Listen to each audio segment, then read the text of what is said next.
The number of people who come to me and want Meghan Markle's veil. You know what was really sad about the wedding industry? If you look at the big designers, they're all using 6-foot blonde white women. That doesn't represent most women. Every bride wants to feel like their wedding is the most special. I don't want to be part of trying to make women look thinner. I was working at Disney, totally self-taught. I didn't go to university. I'm going to list 10 things that I'm going to do. Looking back, it was not the best way to set up a business. When I got engaged, my advertising on social media changed. How to drop 3 dress sizes in a week. Shedding for the wedding. Damning insight right there. When I was 19, I just blacked out one day at work and I couldn't stand up for 5 years. Hey guys, before we get into this episode, I just want to say the more subscribers we get, the better the guests are. People come on, the bigger our channel is. So if you want more conversations like this on how people did it, subscribe now. It would really help a lot. Enjoy the episode. Guys, welcome to The Ground Floor, the podcast where we ask successful people exactly how they did it. Our guest today is Sophie Raval, the founder of Unveiled by Sophie, which is a company that makes custom bridal veils, which is something very different. We've never had this before. And we're really excited to have you here. How you doing? Good, thanks for having me. No worries. So this is completely different. Yeah, I can imagine. Anything we've had, which is not tech. Yeah, which is why I love it. So can you just straight back to the beginning, like how did you even get into this business? Do you know, I fell into it.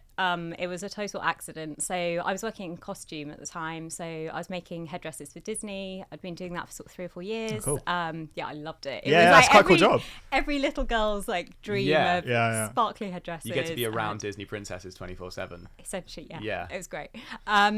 But I basically, one of my friends needed a wedding veil. I love her to bits, but she was not very prepared. She was making her wedding dress, and a week before the wedding, she hadn't finished her dress. Most people would be really stressing. She was like, "No, it'll be fine." I'm like, "We're a few hours away." You're stressed for her, basically. Yeah. And my other friend volunteered me to make a veil. I was like, whatever I can do, whatever I can do to help. And it just felt like a really good business and a bit of a gap in the market. And I just loved it. I just found that it was something that was really, you can make it really personal. And it just at the time worked really well for me with my lifestyle. And I just kind of found something that I loved and was like, right, this is it, I'm going to do it. Yeah. Okay, so what made you do specifically veils as opposed to like bridal dresses themselves? Yeah, I actually wanted to do wedding dresses. I had done them and hated it. It was, do you know what was really sad about the wedding industry is that everyone wants to be taller, blonder, thinner.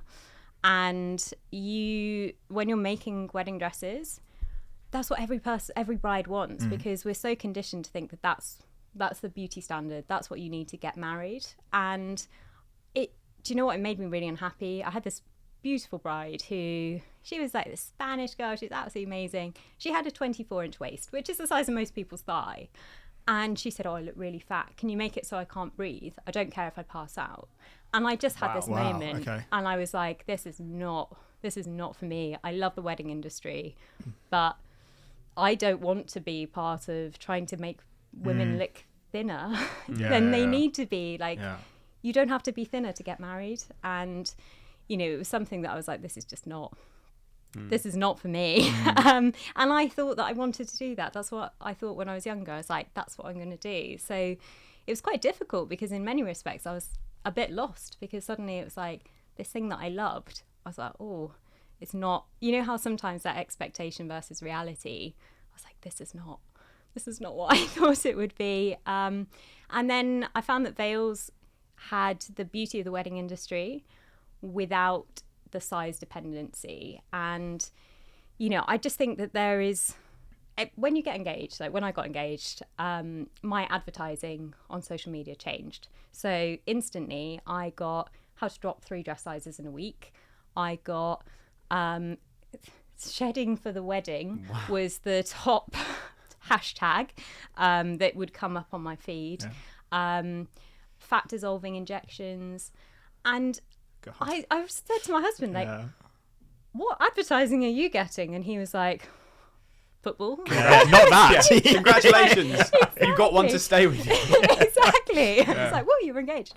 And I just thought, you know, we're in an industry where there are amazing suppliers doing venues, photography, creative things. Why am I getting advertising to say that I need to change myself to get married. Like, why can't we value women enough that you don't need to change yourself to get married? And, you know, I think the wedding industry in particular, if you look at the big designers, they're all using 6-foot blonde white women and who are about this big. And that doesn't represent most women. That's probably 5%. Yeah. And there's an amazing sort of alternative wedding group of people who are definitely combating that. There's one in particular called Rock My Wedding, who just do like crazy weddings, and they're like black wedding dresses, they're tattooed brides, brilliant. But I found that there was this whole gap between your really anorexic women and brides wanting something very different. And that was about 90% of the population who just wanted to feel beautiful and empowered. And it really struck me, because I thought, if I feel uncomfortable, so many other women must. And it made me sad, because I thought, this is such a happy occasion, and all you're being told is you need to change yourself to get married, to be a bride. And so that's why, you know, very quickly moved away from wedding dresses. And whereas wedding veils was something that, not size dependent, you know, you don't need to think about silhouettes. You can just have exactly what you want. And I think there's something really authentic about that. So that was kind of my, you know, why veils. That's your why, yeah. And how did you know that there was actually a gap in the market for what you were looking to do specifically? So I think, honestly, probably didn't know that. I think that's come over time. If I'm brutally honest, so there's a bit of a backstory. Should I go into the backstory? Please. Okay. Yeah, please. You're in the right place for it. So I was working at Disney, making headdresses, but I was actually really ill at the time. So sorry to cut in, just very quickly there.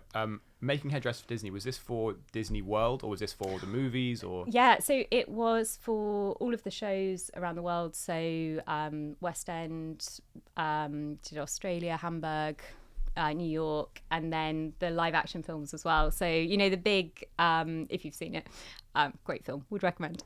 The big Prince Ali sort of song, where everyone comes out in all of the headdresses. Basically, I spent about 6 months making those. Okay. Wow. Loved it. You know, it was such a great opportunity to learn from people who had a lot more experience than I did. You know, I was totally self-taught. I didn't go to university. I just learnt on the job. I'd been sewing from the age of about 5.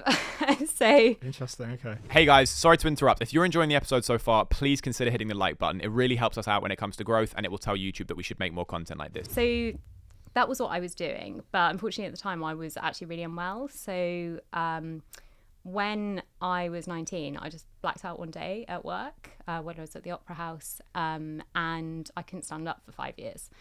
And Wait, you couldn't stand up? every time I stood up, I blacked out. Wow. So, you know, I was collapsing up to sort of 10 times a day. I became allergic to most food. They thought I had a brain tumour. And I was really, really ill. But basically, if I stood up and power walked and sat down immediately, I could kind of cope. And I was like, I'm not going to go on the dole. I love my life. They didn't know what was wrong with me at the time. It took about 4 years to get a diagnosis. Jeez, 4 years. Yeah, it was a long God, time. okay. It was a long time of being disbelieved because I didn't look ill. And I think that is such an issue when you're trying to be believed, because you turn up and they're like, well, you look okay. And it's like, I've just literally collapsed in the waiting room. And how does that work when that happens? Is that like it lasts for about 4 or 5 seconds and then you're back up, or is it like someone has to come and make sure you're okay? Yeah, so normally about 45 minutes. Whoa. And I was having like seizures, and now I'm on a lot of meds to kind of manage it. And yeah, it's terrifying. And bless them, my work colleagues, I would go into work, keel over, they'd help me, and then we'd just crack on with our day. And, you know, at the time I didn't know what was wrong. I knew obviously I was really ill. That was very clear, but I didn't know what the cause was. And it was really difficult, obviously, mentally. Like 19, 20, most people are out having fun. I was like 6 months previous, I was running half marathons every week. So I was really fit, active, and, I was like, I'm not having a wheelchair because if you get in, you won't get out. And so I was like, I'm just going to carry on doing whatever I can. That's really brave. I mean, the fact that you had a hack that you were like, okay, well, I've realized if I power walk for 5 seconds and then stand, like that's really admirable. Thank you. It was really tough. And I think, it's been a decade now. And actually this is a very long-winded story, but what led me to setting up my business was I had a really awful 3 months. So I was already very ill. My dad had a catastrophic stroke. We just spent all of Christmas in intensive care with him. The government demolished our house to make way for HS2, and one of my friends died. And I was just like, I can't stand up. Life's not great. Yeah. And I was reading this trashy romance novel at the time, and it was called 10 Ways to Mend a Broken Heart. And it was basically, she found her ex's bucket list, was going to do all the things to try and win him back. And I thought, do you know what? I don't know how long I've got. Because at this point, I was like, I don't know that I'm going to get to 30, because it was pretty bad. And I was like, I'm going to list 10 things that I'm going to do, because then at least in a year's time, I'll have achieved something. Because I was just spending so much time in the hospital for me and my dad. And one of the things was to set up a business. And so I'd sort of already had this kind of idea because of my friend's veil. And so now that I look back, it was a crazy way to set up a business. But I just called up a wedding fair and was like, I've got a wedding veil business. Can I book a stand? And they're like, yeah, sure. And you didn't even have like a website or anything? Nope.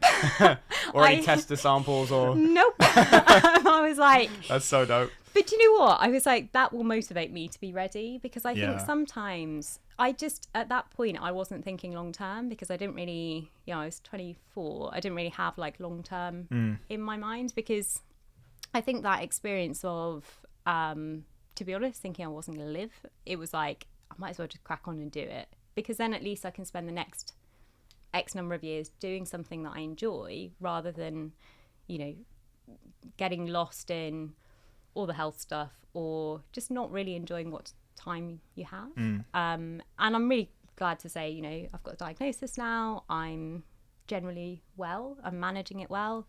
What was the diagnosis? So it's got a mouthful. Postural orthostatic tachycardia syndrome, which basically means my heart doesn't work when I stand up. Postural orthostatic tachycardia syndrome. Yeah. I think I kind of half got that. You did. That was very good. Yeah.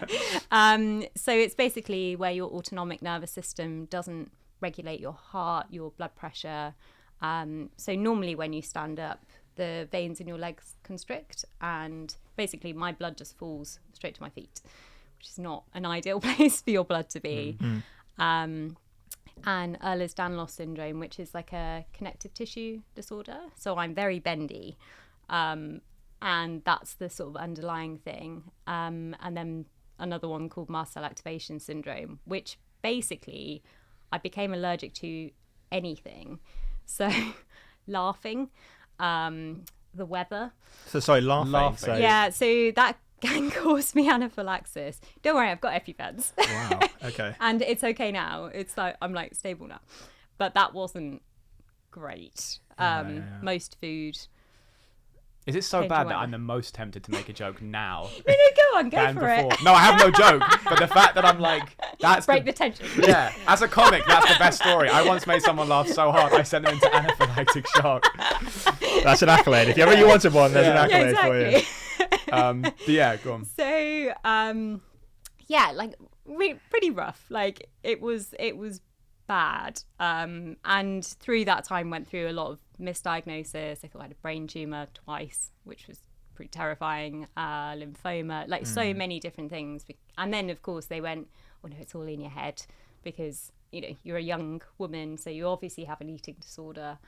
God, that must be so difficult to actually be sat across the table from someone who's trying to diagnose you with an eating disorder when you know that that's clearly not what's wrong with you. You don't need to be a doctor to know that. And like so patronising. And so patronising as well. I mean, okay. Yeah, just a lack of... I always found it was, if I went in and I was more positive, well, there's nothing wrong. If I went in and cried, it was like, oh, you're hormonal.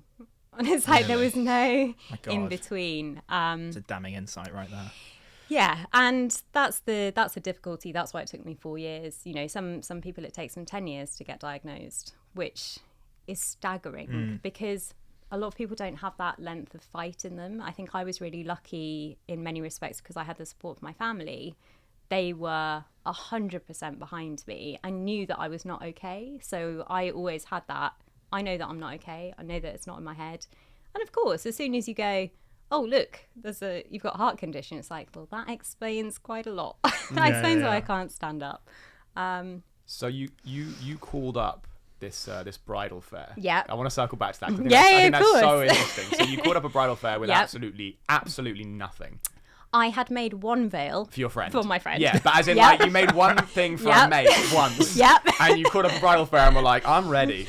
Yep. I know now. I'm like, what was I thinking? But do you know what? I think in many respects, I just had that like life short, give it a go. I was like, I always try and go, what's the worst thing that could happen? It's a good mentality to have that. Well, most of the time, the worst thing that you can imagine happening is fine. Like it's like, oh, I'm a bit embarrassed. And also that kind of forces you to get something done. You have a deadline now. Yes. You have a fair that you've paid money, I'm assuming, to do it. Exactly. So it's now like, well, you have to actually get it done. Yeah. It's good. Because I think so many entrepreneurs, like, you know, have that idea and then they take such a long time. I had a friend who, she has now finally opened her shop, but I've known her for 9 years and she'd already been doing it for sort of 5 years previous to that.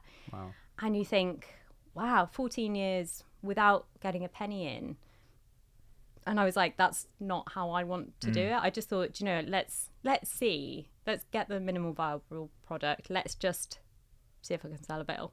And then let's see if I can sell two. And, you know, looking back, it was not the best way to set up a business. If I was doing it now, I'd do it very differently. But I think in some respects, that naivety was really handy. A lot of people have said that. You don't know what you don't know. Yeah. And you don't know how hard it's going to be. Yeah. And so, I just set up this fair. And how long did you have? Sorry, between calling them and the fair actually taking place? Yeah, so I think March. So March was when I was 24, and I was like, right, this is on my 25th bucket list. So I booked it in March, and the fair was in October. I was like, that's long enough to... Yeah. You can make a business in that time, right? 6 months. Yeah, sure, let's go with it. Throw it together. Yeah. And bless them, my friends were amazing. Because at the time I was really ill and I was spending a lot of time just like traveling because I was living in London, but my parents were in Birmingham. So I was just traveling a lot to see my dad and sort of support my mum. So my friends would actually go and buy me the tulle and they were just amazing. They were just brilliant. And so I just was like, I'm just going to start making bells. That's a good place to start. And then I thought, right, I'm going to think about packaging. I'm going to think about website and just like quite naturally worked through each stage. And I think in some respects, because I just went through in quite a methodical way, that was quite useful because you go, oh, I might need to take payments. Okay, fine, I'll sort out a payment thing rather than... Because I think you get too overwhelmed if you think about everything. I agree. That's kind of like a first principles based thinking. Elon Musk talked about that once, I think, because he started his own school, and the interviewer said to him like, "Why did you do it like this?" And he goes, "Because the way that most, if you say like for example, physics is taught is okay, we're going to learn about physics. Here's lesson 1 is like a wrench. We're going to learn everything we can about wrenches." And he's like, whereas what we do, which is a better way to do it, is we'll say, okay, we're going to take apart a car. The first step is we need to take this nut off. Okay, we need a wrench for that. And that way you're kind of, it's practical and it's applicable. So it goes in and the retention is a lot better.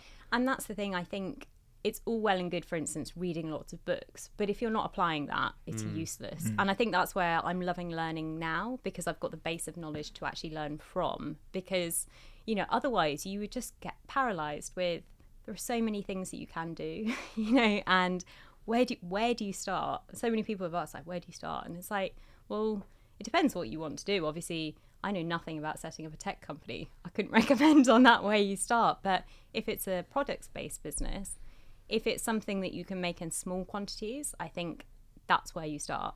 Get a good product, because it's all well and good having all the fancy advertising, but if you fundamentally don't have a good product, I don't personally think it's ever going to have longevity. You might have short success, but I don't think, it depends also what you want. Do you want a long-term business, or do you want to try and make quick money and go and, retire to a beach? How did you know you had a good product? Because, so I remembered going shopping with my mum to buy my sister's veil. I don't know why my sister wasn't there. I think she'd just been like, just buy me a veil. Yeah. And we'd gone to this wedding shop, and I remember thinking like, wow, these are quite expensive for what they are. And we got her a lovely little veil, had a couple of crystals on. But I always remember thinking, these match nothing. Like, they don't match anything in the shop. And I thought, I was just going to say, when you say these are big expensive, what is I know nothing about bridesmaids dresses or veils or bridal dresses. Weirdly not, no. As a young bachelor man, I'd have no experience in that. Not come across it yet. Yeah, how much does a veil normally cost on average? I mean, sure there's a range, but... Yeah, well, that's the interesting thing. I think when I set this business up, I thought most people would spend 100 to 200. What I have since realised is, our veils range from 100 to 5,500. It depends how much your wedding budget is, really. It's the same as dresses. Some brides will spend £500 on a dress, some will spend 30 grand. Yeah. So I would say most people now spend around the £1,000 mark, but we are more of the luxury end. Okay. This is the thing, whenever brides come to me, they always go, wow, the quality is really beautiful, because a lot of the veils in a shop are imported, cheap from China, and they're scratchy material. Okay. Their stuff's being glued on. Yeah. And I think there's this misconception with the wedding industry that you're just paying 10 times the price, but actually we've become very accustomed to clothing being very cheap. You can buy a dress for £5, but that dress takes a couple of hours to make. I think what we have that disconnect is we don't see labour costs anymore, because we're so used to importing. And there's just a real issue with that. Yeah. Whereas what you're comparing to is, I pay my assistant national London living wage, even though we're not even in London, because that's really important to me. I don't want to work and have my company based on volunteers or interns. So many people have said to me, just get an intern. And it's like, it's not quite as simple as that. Yeah. And also, these people have bills to pay, and if I want them to do a good job, I need to value them. But I think that's where, the wedding industry actually, generally, not everything, there are some wedding veils I work on from other designers, and for instance, I'll hand embroider, and sometimes they turn up, and I actually said to one of my brides, like, I'm not sure this is the quality you're necessarily expecting, because they'd glued everything on with hot glue gun, and there were literally bits of lace like flapping about. And I said to her, like, over the reasonable price of 200 quid. Well, that's the thing. She had paid over £600 for this veil, and I said, look, if you would like me to work on it, I will, but I just want you to know, I don't think that this is what you necessarily saw in the shop. And that's the thing. Some of these shops, they show you something, and then they've got a cheap knockoff that they then send you. Right, okay. And that's a real issue, yeah. Because it's not authentic. And, and she ended up arguing with the shop, getting her money back, and we just made the whole veil, and she was much happier. And, I think that it's really sad that quite a few brides will be taken advantage of. I'd say probably 20 to 30% of our brides have already got a veil, because in their wedding appointments, they jack them up with a tiara, with their shoes, with a veil, and... Full princess mode. And they go, yes, I'll have it all. And then they go, oh, actually, because they're so caught up in the moment. I think if you love it, great. But I always say, just get the dress and then go back for an accessories appointment, because then you can see, do I actually love it, or was I just having my, everyone's crying, so I've got to get everything. But so many brides come to me already having a veil. that just isn't what they want. What would be the difference? You said you offer anything from like 100 or 200 to like 5,500. Yeah. What is the difference, for example, if I was to get a veil from you for £100 as opposed to £5,000? So we use the same materials, so basically we've got our classic tools, which are all the same materials, whether you spend £100 or in the thousands. We also do silk, which is £1,000 plus, and that's, pure silk. That's the cost is in the material itself. The difference is we use the same principles, so the same quality, the same techniques. We just do less. Obviously, for £100 will be a plain veil, beautifully made, beautifully finished. £1,000 veil will have lots of lace on. A £5,000 veil will be hand stitched, hand cut lace on a silk tulle. So what we try and do is always find out a budget first, so that we can offer everything on and below, because there's such a huge range, and it's like the number of people who come to me and want Meghan Markle's veil, and they've got £200 budget, and it's like, I would love to. But... she was marrying the Prince of England, right? Yeah, exactly. Different budgets. It's probably like times it by 100. So we always try and sort of manage that. And I know some people think, wow, spending £5,000 on a veil is crazy. Honestly, when I set up my business, I probably thought that too. But what I didn't think about was most of our veils are sort of classed as heirloom veils. So they get handed down. We do, one of the things that I love to do is do bespoke embroidery, where, it might be their mum's handwriting or their grandma's handwriting. And then that gets sort of passed down through the family. Whereas a dress, nice touch. It's just That's that really sweet. personal. I think that's the thing. Like, most of my brides come to me because they can't find exactly what they want. And I give them the freedom to be creative without needing to class themselves as creative. Do you know what I mean? They can tell me all their crazy ideas, and I go, okay, this is what I think you want. And that is true, because you can pass a veil down. Yeah. You can't pass a dress down, really. Not really. I don't know if people do that. I don't know if people do that at all. But I think some people do, but it's not as wedding applicable. dresses. Yeah. But it's not as applicable as a veil. I agree. Yeah. Right. Oh, is all your stuff bespoke then, or do you have some off the shelf? Yeah. So I've got a classic collection online, which is sort of 100 to 1,000, and people can mix and match. Everything is made to order. So the lovely thing about that is someone can say, I want to combine these two designs. I want to make it longer, shorter, change the colour. But we have that as a sort of classic collection. And I'd say that's probably about 20%, but then 80% is bespoke. And in that sort of probably 50% is fully bespoke, just crazy ideas. I've embroidered anything onto veils. I was going to say, like, what are some of the crazy ideas that you've had? I'm curious. I've had some really lovely ones, which... so I've got a bride at the moment who, unfortunately, her father has passed away. So we're embroidering him onto... As in like a portrait? Like a portrait, like a black and white portrait. Wow. Onto the veil. So there's really lovely things like that. That's a nice idea. Yeah, just... Is that the kind of thing where... how sometimes... Is that kind of like with tattoos, where sometimes, you'll see people get like someone's face, and sometimes it can look nice, but sometimes it can also look a bit like... Do you want your grandma's face on your wrist or something all the time? So I always think like there's a balance, and it's about doing it in a tasteful way that is like special to you. And when she first said it, I thought, I'm not sure on this. Yeah. And then she showed me some sort of inspo pictures, and I was like, okay, it can be tasteful, I think, done in the right way. I always prefer something that's a bit more symbolic rather than literal. So things like it might be a flower or something to represent somebody rather than their face. Their face. It wouldn't be my first sort of choice, but the beautiful thing is that it's making her really happy, and it's making her feel like her dad is part of the day, and I just think that's a lovely gift to be able to give someone. So circling back to the trade show then, can you just give us an idea of kind of what the run up to that was like and what it led to? So I mean, honestly, I went in knowing nothing, and I've always been the sort of person very over prepared. I was the Friday night do homework kind of person, so I was really worried. I'd go in being like, everyone's going to see I'm a total amateur, don't know what I'm doing. And actually I went in and, the organisers came around and were like, wow, you've got one of the best stands. So now I look back, it was a bit crazy, but I made like 75 veils. Wow. Okay. I was like, I'm going to have every length, every colour. Okay. Yeah.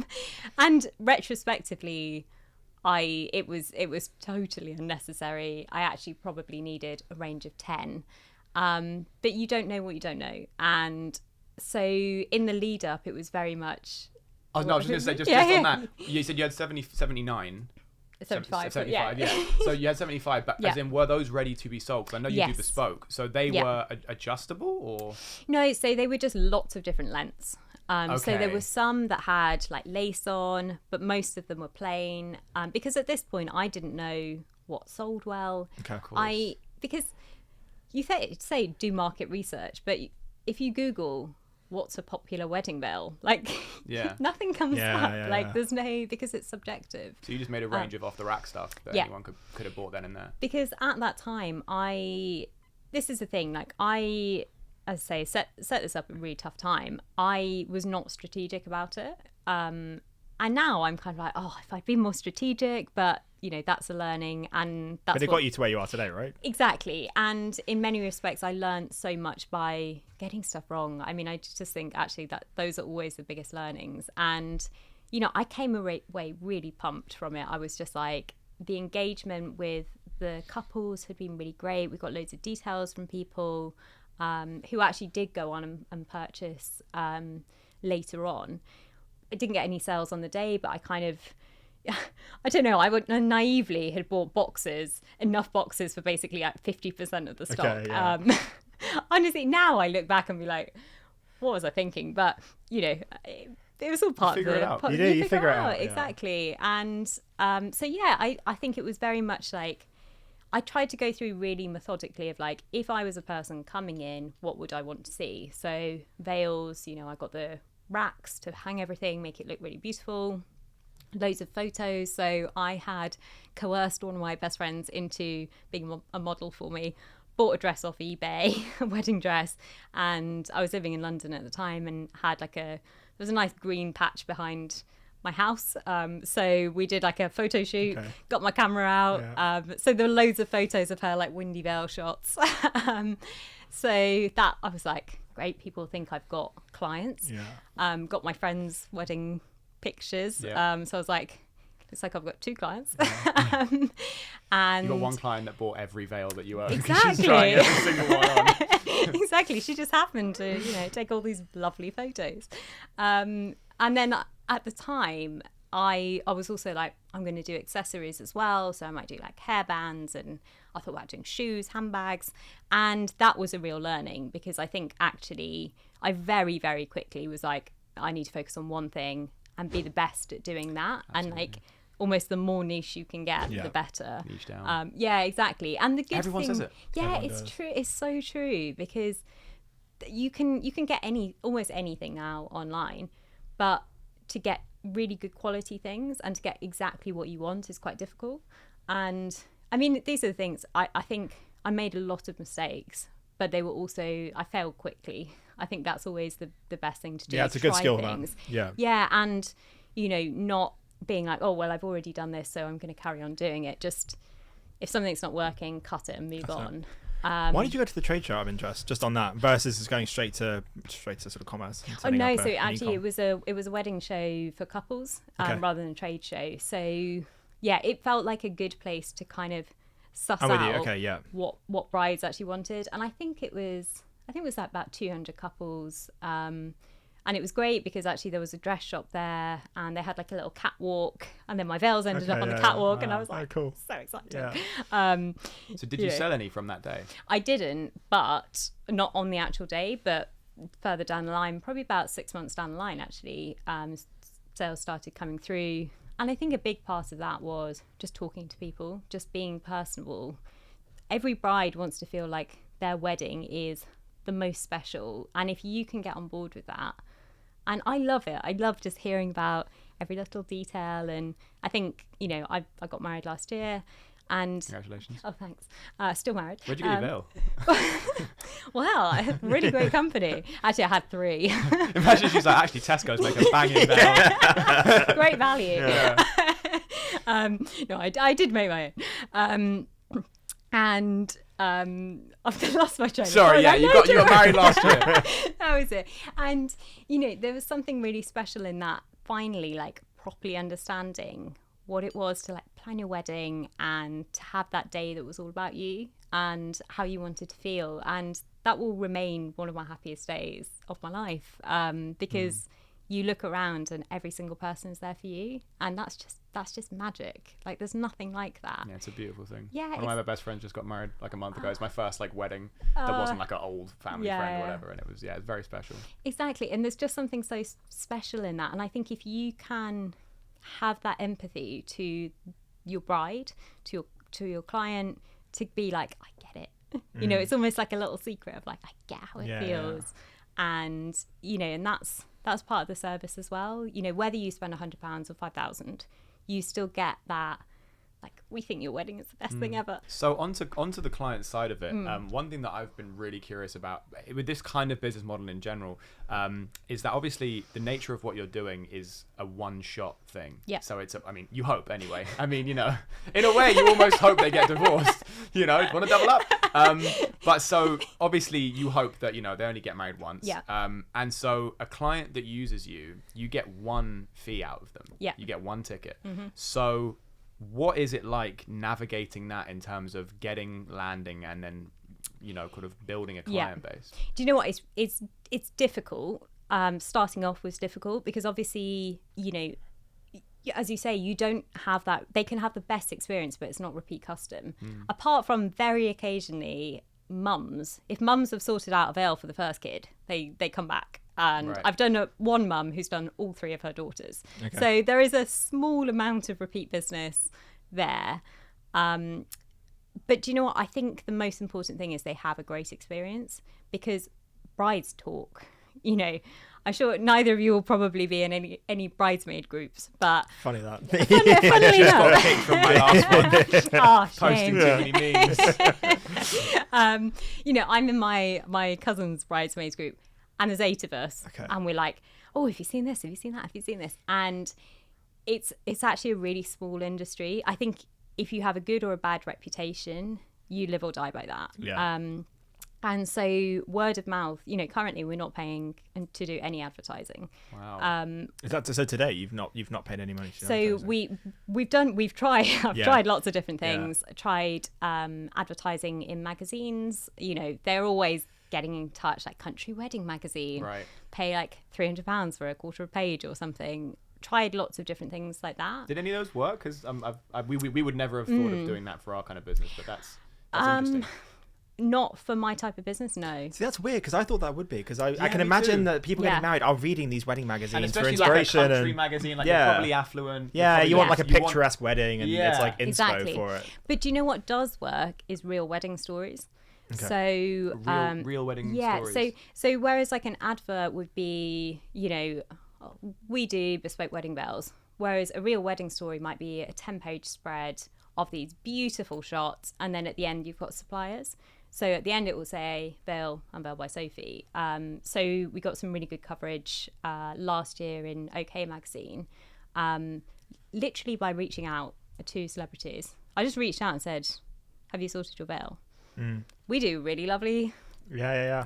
And it's amazing what you can get by asking. Yes, it is. And that is the motto. that is the moral of this podcast. This podcast. Exactly. So, that I'm really interested in. Yeah. So was this like cold Instagram DMs? Yep. That's Literally. so okay, so we were talking about cold Instagram DMs the other day, and one of the things that we were thinking about is, well, surely if they're that big, they're not going to be checking their DMs. If they're, if they have 100,000, 200,000 followers. I don't know how big the accounts you're reaching out to were, but they ranged. Yeah. They ranged from, I think the minimum we did was like 100,000 up to like 1.2 million. Haven't had a response on those yet. Okay. Yeah. But there's different ways you can do it. You can find out a lot of information online, find out people's agents. I think the biggest one so far is about 350,000. That's responded to you? Yeah. Okay. And they responded directly. Right. But even to something simple like saying, can we send you some samples free of charge? Okay. We'll send them to your agents. You don't have to send us any details. Things like that. I think people just appreciate you being like, oh, here's something for free. Even if it's I think also like the research camping. into them as well. It's like if you know their agents or you've seen their agent, and it's a far more personalized approach. How many did you send out roughly? Any like DMs? I've probably done about 20. Okay. And I'd say probably 10 to 15% respond. Okay. Which that's actually a really good hit rate. Really it's a really good. It doesn't sound like it, but it's a really good. But you also have to know that they're getting married. So how do you do that? Okay. The magazine. Okay magazine. Yeah. Okay. It's so good for and hello. I mean, you're literally getting paid to read girls' magazines. Basically, like, that's pretty great for you. Google. Yeah. Honestly, there are so many announcements on these things. Like hashtags as well. You can find out.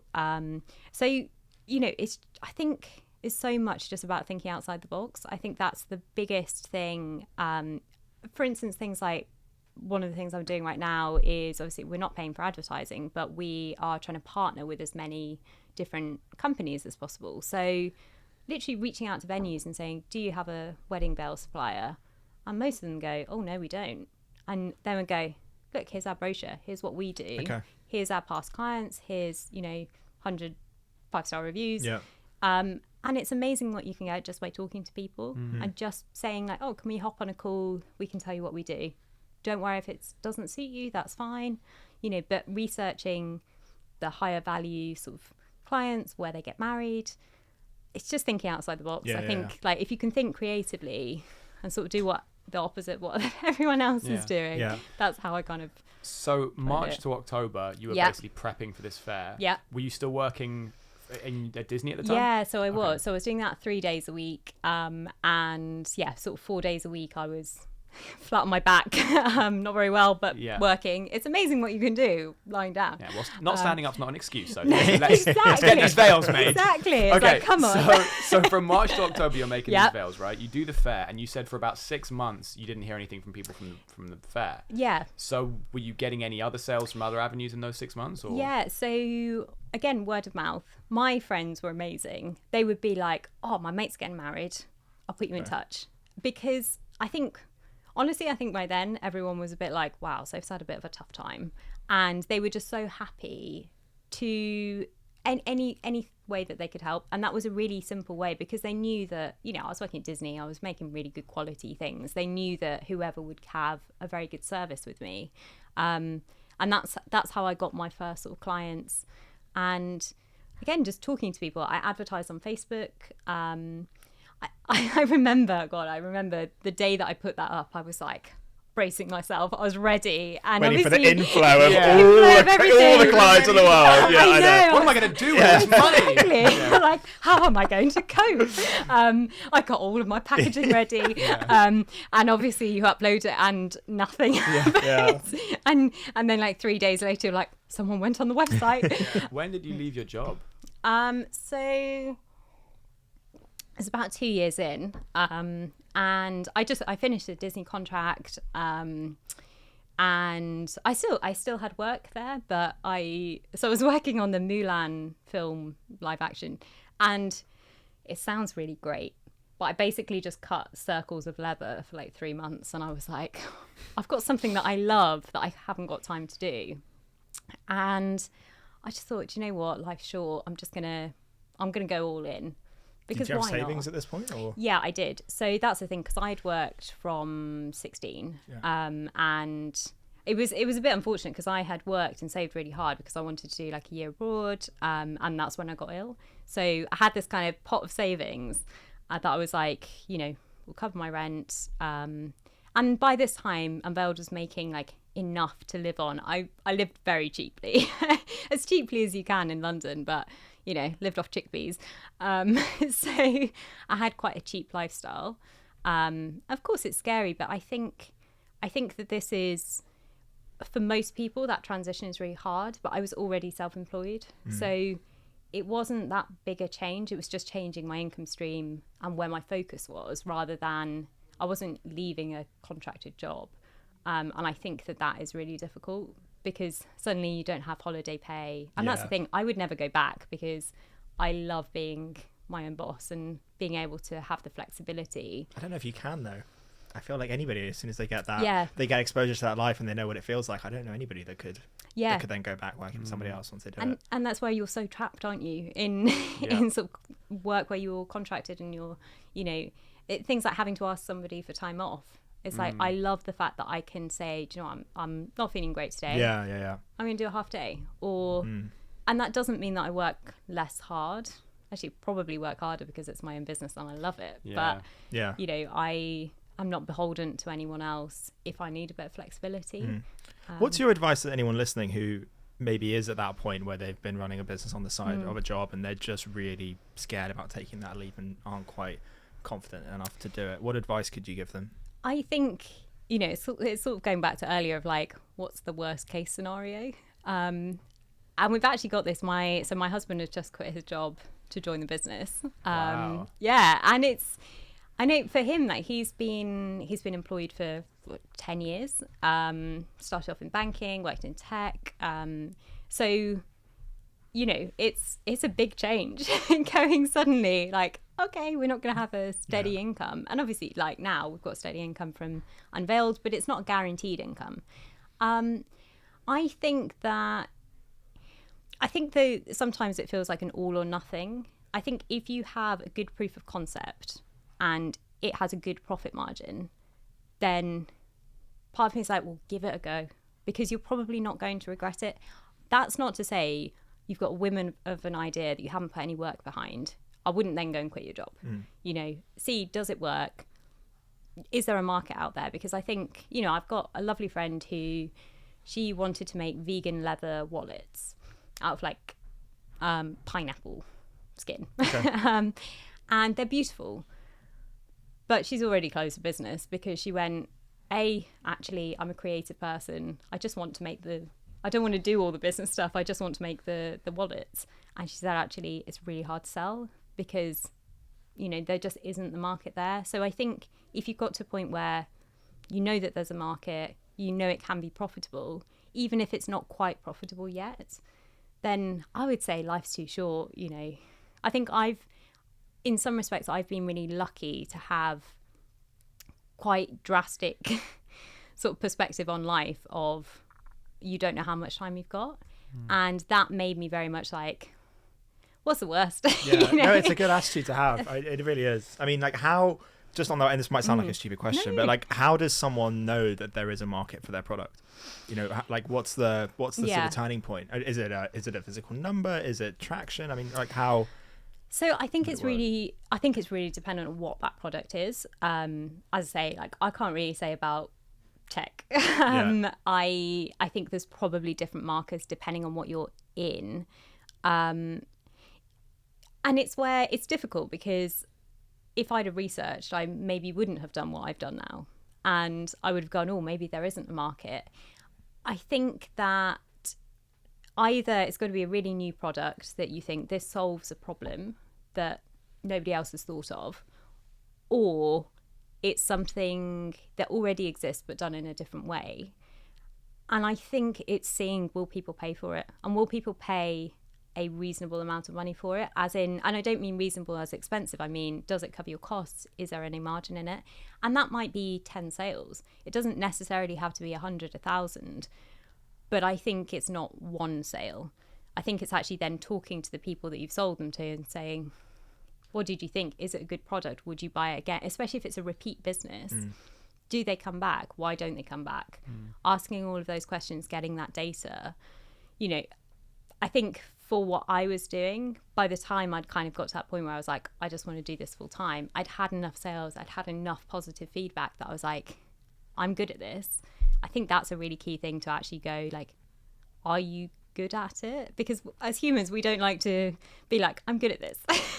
But I think it's really key to feel that actually you're doing a really good job, because if you don't back yourself, no one else will back you. Exactly. And you don't want to be like, oh, I've got this product, but I'm really great at marketing it, but actually the product isn't that great. You need to, as I said earlier, to have longevity, believe in that product and have the quality in it that people will pay. I agree. No, I thought I was just really. I was just absorbing what you were saying. I was like taking it in. That was all. Awesome.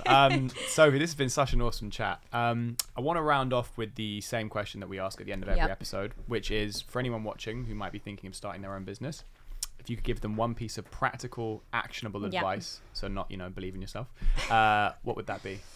Do you know what? I think that it's really important to have a work-life balance. And I realise that is totally against what most people who are entrepreneurs will say. And I feel like there's this whole, almost like a dirty word around lifestyle businesses. And because everyone's like, no, you need to yourself to be an entrepreneur. You need to work every single hour, every single day. And don't get me wrong, you need to work really hard. But I didn't have that luxury of being able to work 24/7 because I needed a certain amount of sleep to be semi-okay. And I think that this sort of, I think it's really toxic actually to have this sort of level of work that you have nothing outside of it. Because, I had it last year. I was really, really busy in my business, and I was drowning. And I was like, do you know what? This is not making me happy. And I sat back and I was like, oh my God, I've got a business that I thought I loved. I love it in principle, but actually spending 50, 60 hours a week making veils is not making me happy. And then I stood back and went, because I'm burnt out, because actually I don't have any time for anything outside of that. I don't have time to actually be creative. And that's what I love. And there's a really good sort of matrix of, I'll try and explain this in a way without visual, but you have the 4 sort of categories, and you've got low paid and low value jobs, high pay, jobs that you don't enjoy, that pay well. You've got jobs that don't pay anything but you love, and then well paid and you love doing it. And basically you obviously want to kind of be in this top right hand quadrant. And if you're constantly working in all 4, you're never going to be happy. But if you lose this creative sort of restorative bit, you also won't be happy. I just found that I was in this quadrant drowning and I was like, I'm unhappy. And I thought I wouldn't be, because I was like, our business is turning over more than I can imagine. Like, I never thought I'd get to this point, and I was deeply unhappy. And it's been really good this year, taking a step back and going, I need to hire someone. I had my first hire, and she's come in and she's great, and she's taking the workload off the bits that are sort of not worth my time to do. And that's freed me up to do creative stuff. My husband's coming on board to also free me up to do more of the creative. And I just think that sometimes we equate working longer and longer hours with more output. And actually I think it's about working more strategically, because ultimately at the end of the day, and again, I realise I have a very different perspective, but on your deathbed, you're not going to say, I wish I'd worked harder. You can say, I wish I'd spent the time with my family and my friends and went on the holiday, and those are the memories. And I think probably because I've sort of had that experience of, I didn't think I'd see 30. I was 30 this year, so that was a good milestone. Congratulations. Thanks. It really gave me a different kind of perspective on what life is about, and it's going pretty deep. But I think that we shouldn't over glamorize working to burnout or working past burnout. I think, and not as a criticism, but quite a few of your guests have said, oh, you need to just put your life aside for 5 years and just work to burnout. And it's like, but when you have those moments in life where life stops, and I don't know if either of you ever had those, where there were 2 in my life. It was when my dad had his stroke, and you literally didn't know what time of the day it was, and you didn't care, because all that mattered was in that room with your family. And the other was when I thought I had a brain tumour. And life just stops. Literally nothing else matters. And don't get me wrong, I love what I do. It brings me energy. I thoroughly enjoy it. I get to make women feel beautiful and empowered and strong, and that is at the heart of why I do what I do. But I also want to make sure that I live my life. And I think sometimes we get sucked into this, we need to make more money because we have a more expensive lifestyle to make more money. And I think a lifestyle business is great. I get to go on holiday with my husband, and we live in our lovely little cottage in the countryside. And I just think that don't get me wrong, if you want to run a tech business and exit in 2 years and sell it for £1 billion. You need to work 120 hours a week, fine. And then what do you do with your life? But if you actually want something that you kind of don't want to retire from because you love it, you need to make it sustainable. And you just can't do that if you're working every single day and you're missing out on life, because life is what is around work as well as what's in it. So that would be my tip. I think that's a really nice way to round it off. I think it's really nice. Beautiful piece of advice and much needed to hear. And I think you're right. I think a lot of people would be much happier if they were running a lifestyle business. Not everyone, I don't think, needs to be in that, constant 24/7 go mode, because there is so much value in family. I just think as well, like, the most valuable thing you have is your health. And actually, and it takes losing it to appreciate it. Exactly. I guess, right? And for granted so I much. think that most people at 30 won't understand that. And I'm sure at whatever age, like at some point, everyone loses their health, unfortunately, or they have periods where they lose their health, and you get that perspective. And I just wish that I wish that everybody could have that perspective without having to go through the difficulty, because it changes you. It fundamentally changes you. And